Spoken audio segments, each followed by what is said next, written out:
In this scene, both Sotnikov and Rybak confront someone who they know has collaborated with the occupying German forces.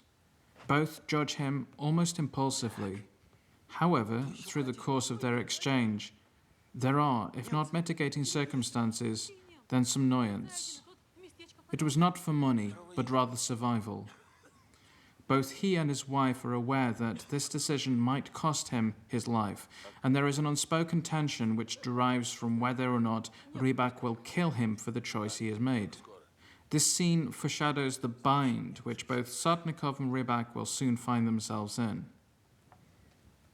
Building on the previous sequences, this scene reveals the differences between Sotnikov and Rybak, both in terms of character and backstory. During this first part of the film, Rybak is set up as the traditional Soviet good soldier. He is of peasant stock, battle-hardened. He's practical. Unlike Sotnikov, Rybak knows that if he is going to brave the exposure in the Belarusian winter, he needs a proper hat. Conversely, Sotnikov is an inexperienced serviceman.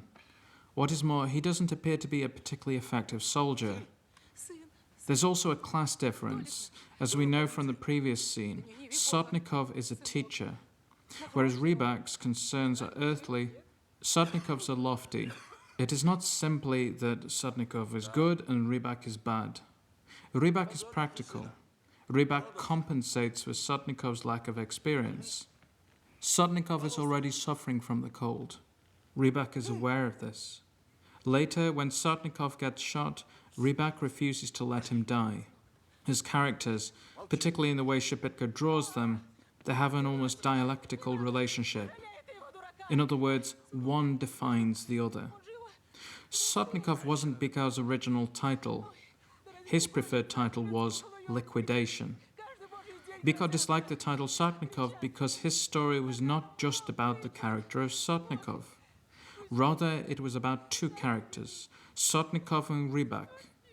The story is about the different choices they make and the consequences, both for themselves and for others. Bykov fought during the Second World War, and the war proved to be a constant source of inspiration throughout much of his writing career. In terms of style, he was primarily a realist. However, after the fall of communism, he started writing parables. What is particularly interesting about The Ascent is that in her adaptation, Shepitko turned Bykov's novella into a parable. In fact, in interviews, she referred to the film as a neo-parable. Historically, parables are to be found in the Gospels and are essentially pedagogic.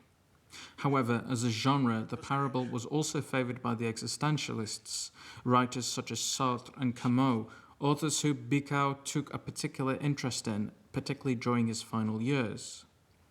Shepitko, therefore, takes this work of literary realism and turns it into a cinematic existentialist parable.